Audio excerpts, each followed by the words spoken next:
100,000 ang ibibigay ng sponsor para sa bahay ni Nanay Isi. Napakalaking bagay po. Ibinigay niya po sa akin yung pera, 100,000, dala ko nga po dito kahapon.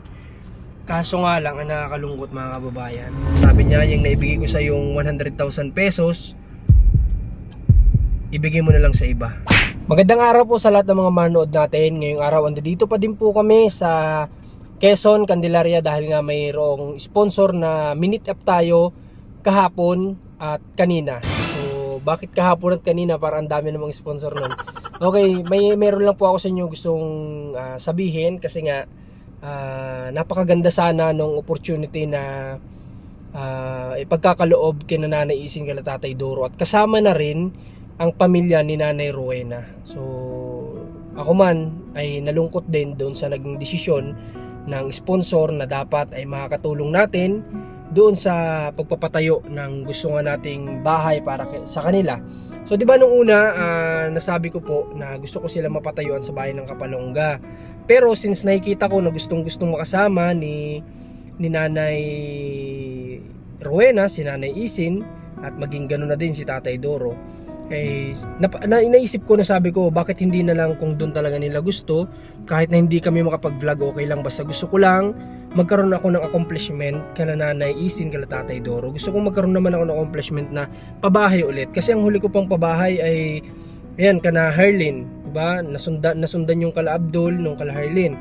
So gusto ko naman sana magkaroon ulit ako ng pabahay at natuwa nga ako kasi nga meron pong isang sponsor na lalaki siya. So ito first time niya lang sa akin mag-message. First time niya lang din daw tumulong. At natuwa ako ng sobra kasi nga sabi niya ay gusto niyang tumulong para sa bahay ni na Tatay Doro at ni Nanay Isin.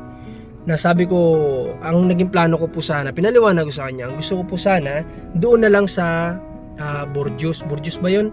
O sa Borjos, doon na lang sa lugar ni Nanay Isin. So yun nga, sabi niya, kung yun ang gusto mo, di sige, sabi niya ganun. Pero ang maibibigay ko lang, sabi niya, ay 100,000 ang ibibigay ng sponsor para sa bahay ni Nanay Isi. Napakalaking bagay po. Kaya nga sabi ko, wow, ang laki naman po. Sabi ko, tutulong po ako. Sabi ko, magbibigay po ako ng 50,000 kasi yun lang yung kaya ko. Magbibigay po ng 50,000. Tapos sabi nga ni Commander, magbibigay din daw siya, magdo-donate din daw siya. Sabi ko, maganda na to, magandang accomplishment yung mabibigay ko. Siguro, sabi ko nga, baka sinlaki ng bahay ni Nabuboy, pwede na kasi nandun si Nanay Rowena, may mga anak pa siya. So pwedeng kasi ang budget ng kalabuboy na yun halos 150 plus yung naging pabahay ni Commander doon. Sabi ko, abot na, sabi ko, makakapagpagawa na tayo ng magandang bahay. So kahapon yun, dapat kahapon pa talaga kami pauwi ng Kapalongga. So nag-delay yun kasi yung sponsor kakauwi lang galing sa US. At sabi niya mag-meet up daw kami, pumunta kami ng Laguna kahapon. At ayun, napag-usapan na nga namin, binigay niya sa akin yung 100,000, ayan, nandyan yung picture, yan yun, at ayan, shoutout muna kay sir, maraming ayun yung magpakilala, yun yung magpakita, kaya blurred ko na lang. Ano po, 100,000 pesos yung binigay niya. Sabi ko, napakalaking bagay nito, ang maganda na ang magagawang bahay nito sa lugar ni Nanay Rowena, papagawa namin bahay ni Nanay Rowena. Sabi nga niya, paano daw, ayan, layo daw namin. Sabi ko, wala pong problema, baka pwede naman tayong makisuyo doon sa kasama ni Nanay Rowena nung pagpunta sa Kapalongga. At sabi ko nga ay pwede ko naman pong bisitahin kahit once a week kasi nga si Commander hindi pwede. Kahit once a week po kami ni Ranzo punta kami. At pumayag siya. Ngayon, ang ganda ng usap namin, ang ganda ng plano sa bahay. Ibinigay niya po sa akin yung pera, 100,000, dala ko nga po dito kahapon. Kaso nga lang, ang nakakalungkot mga kababayan, hindi ko ito napanood. Nakapanood mismo yung sponsor doon sa vlogger. At di ba naalala nyo nung last time, sabi ko magpapadala ako ng pera kay Nanay Isin para pamasahin niya, para makauwi muna siya, makapag-payout at mapag-usapan nila ni Tatay Doro kung anong decision nila sa buhay nila. Bali, nag-message na po ako dun sa vlogger na sabi ko, eto, ayan yung message ko. Ayan, nakita nyo ba? Sa o lagay ko na lang din sa screen, o basahin ko na lang sa inyo. Sabi ko, magandang araw bro, sagutin ko na pamasahin ni Nanay Isin. Sabi ko kasi nalulungkot na si Tatay Doro, ipasuyo na lang ihatid hanggang Lucena tapos maisakay lang siya papunta ng Kapalongga kasi nga ang baba naman niya ay dito na mismo sa labasan ng bahay nila. Tapos tsaka na lang kamo nila pag-usapan ni Tatay Doro kung dyan na ang plano nilang tumira. Sabi ko, sabay na sila ni Tatay Doro papunta dyan at mag-payout yata din sila bro. Sabi ko mag-payout din yata sila muna. So sa akin, parang gusto ko, suportahan ko na lang si Nanay Isin. Yun na lang gusto ko, kung kinakailangan magbigay ulit tayo ng pera para makabalik sila kung napagdesisyon na nila, sagutin ko yung pamasahin nilang dalawa pabalik. At nag-message ito po nung ano pa ha, nung Sunday pa po ito. So Martes na po ngayon. At ang reply sa akin, wala po ako sa Borjos. Dito po ako sa mga nasalanta. Sabi niya na sa mga nasalanta, bukas na lang daw uwi. Okay, so nagantay po ako kahapon Monday kasi Sunday to ay bukas daw siya uwi sa kanila. So nagantay po ako until Monday. Wala po akong message na ibang na-receive. Ayan o, wala. Yun lang ang pinakahuling chat. Yung wala pa daw sa Borjos. So ito lang yung chat na nabasa ko. Wala po, nag-aantay ako ng Monday kung ano yung magiging resulta, kung ano yung masasabi ni Nanay Isin, kung payag ba sila sa offer ko na pamasahe. So hanggang sa napanood yata po ito ng sponsor. Hindi ko sigurado kung siya yung nakapanood o sinabi lang sa kanya, pero siya yung nagsabi sa akin.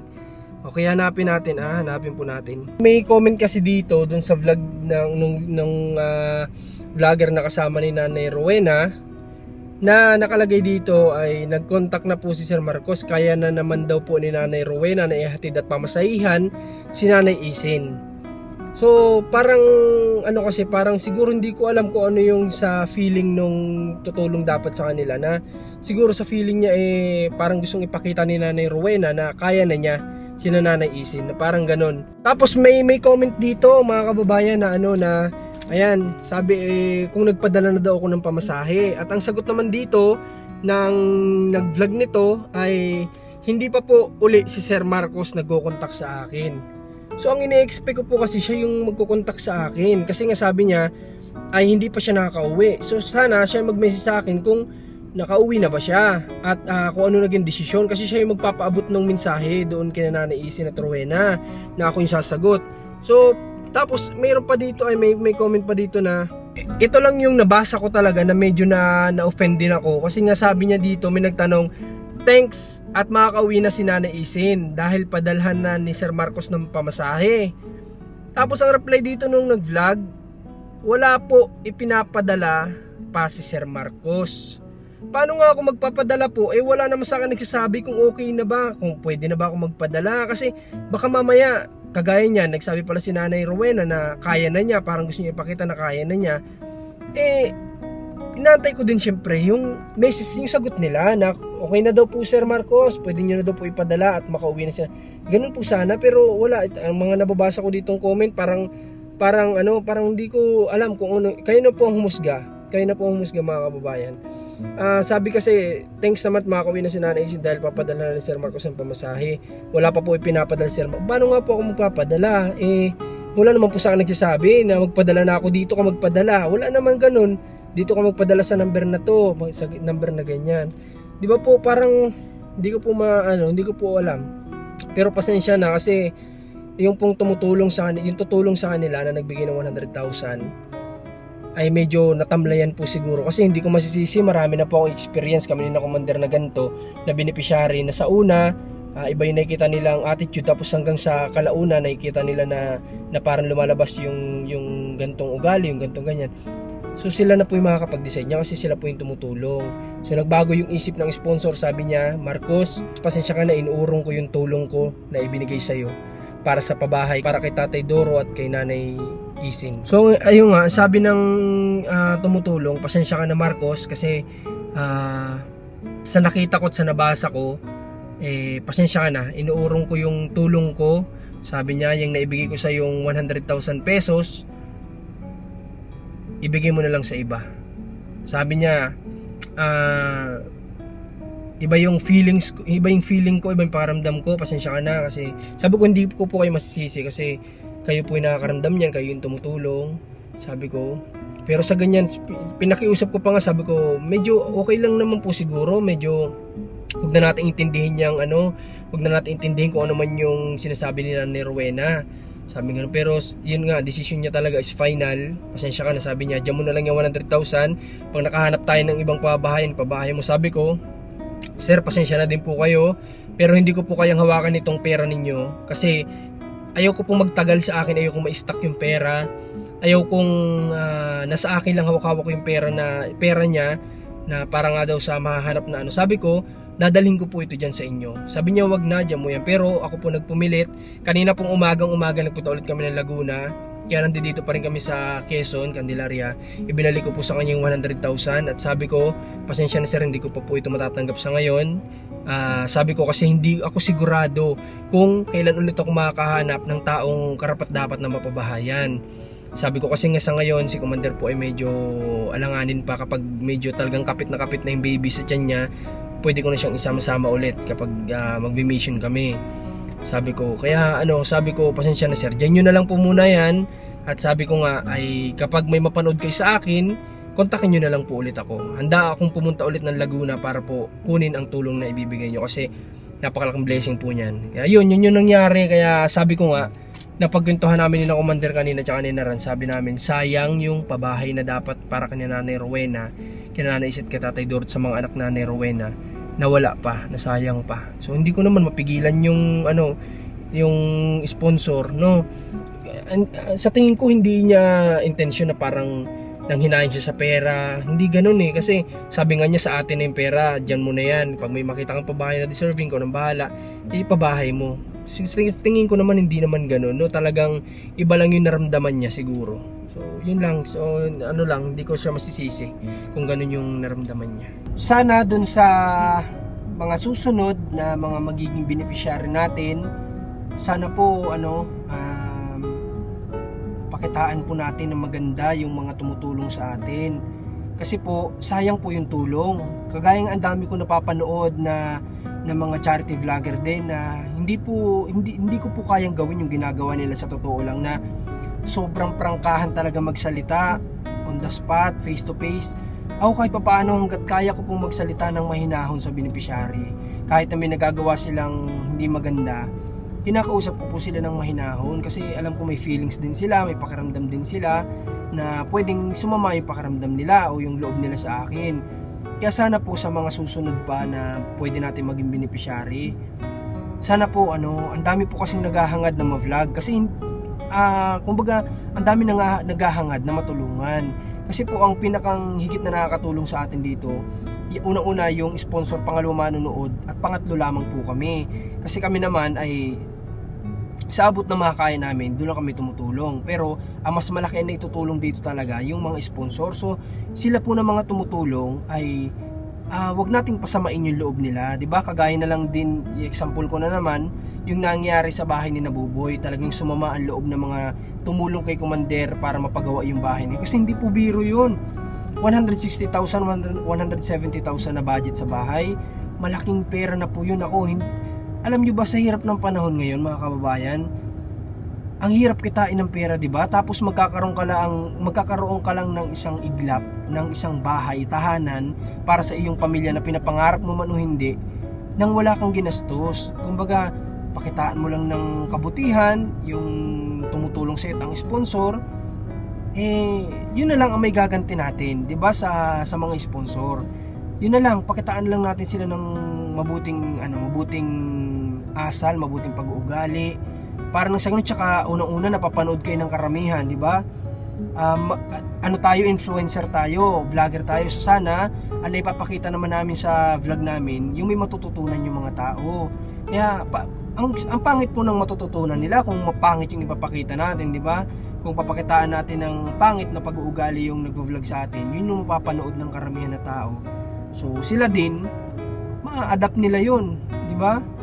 Yung iba ma-adapt yun, yung mga hindi naiisip na mali pala to, yung sa paningin nila tama, kasi may ganun. Kahit mali talaga, minsan sa paningin ng iba tama pa rin, di ba? So yun, napaparisa ng iba. Kaya sana kung may mahanap ulit kami, sana naman po ang pakiusap ko lang ay kahit ako bastusin nyo na lang ako, okay lang sa akin.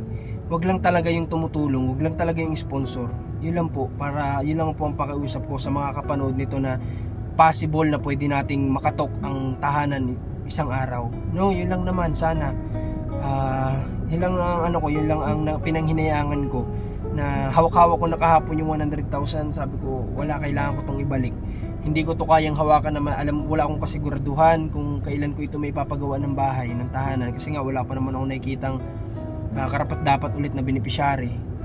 So ayun, pati yung kay Commander, sabi ko binalik ko yung kanya, kasi yung kanya binigay na rin sa akin. Nagbigay si Commander ng 20,000 kahapon, binalik ko na sa kanya. Sabi ko wala na, hindi natuloy.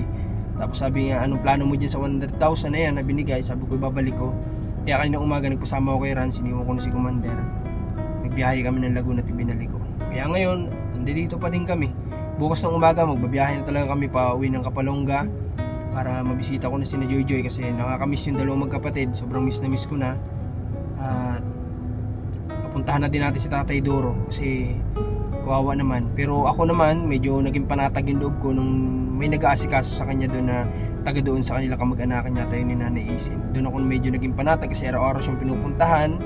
Tapos isinasama naman siya minsan doon sa tahanan niya mismo at doon pinapakain. Kaya medyo naging panatag ako doon kahit paano. Kaya ayun, bisitahin natin sila. Kaya ayun lang, kung mapanood ito nila Nanay Rowena, sayang po, nanghinayang ako. Pero yun nga, ang nakita kasi ng sponsor parang gusto nyo pong sabihin na kaya nyo na, kayo nang bahala. Kaya dun siguro umano yung ano ng sponsor. Di ko alam kung ano sa tingin niya.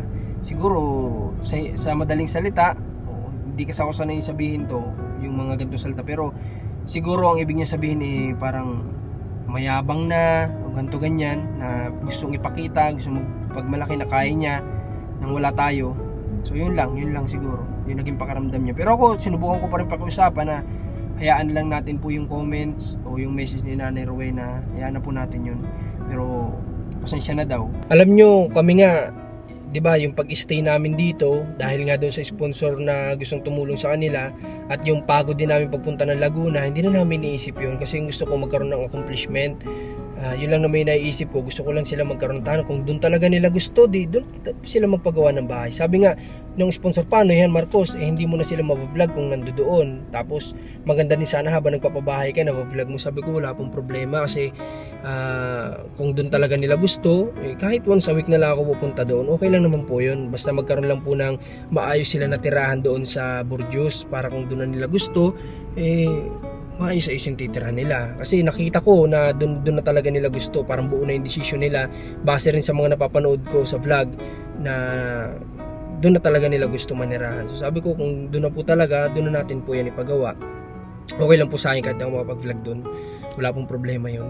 So, sabi niya, ikaw bahala kung yan yung decision mo at kung yan yung sa tingin mo makakabuti, di sige, go na natin yan. Sabi ko, sige po. At ayun lang, habang nang hinayang talaga ako, sobra po ako nang hinayang dun sa pwede nila maging tahanan.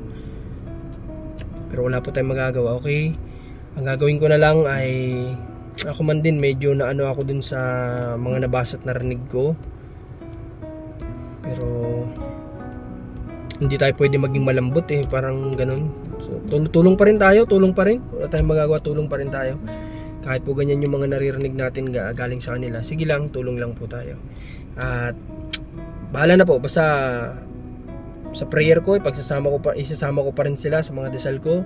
At ayun, sana ingatan sila palagi. Okay? At yun, see you soon na lang. Abangan na lang natin yung vlog natin ulit kay Tatay Doro pag uwi namin bukas. Sana maaga kaming dumating sa Kapalonga. Maraming salamat po sa lahat ng patuloy na nanonood, sumusuporta. Ginawa ko lang tong video na to para malaman din ng karamihan yung opportunity dapat na pwede nilang matanggap. Maraming salamat po. Muli, Marcos TV Channel, Mother Marcos Rans TV. God bless po sa lahat.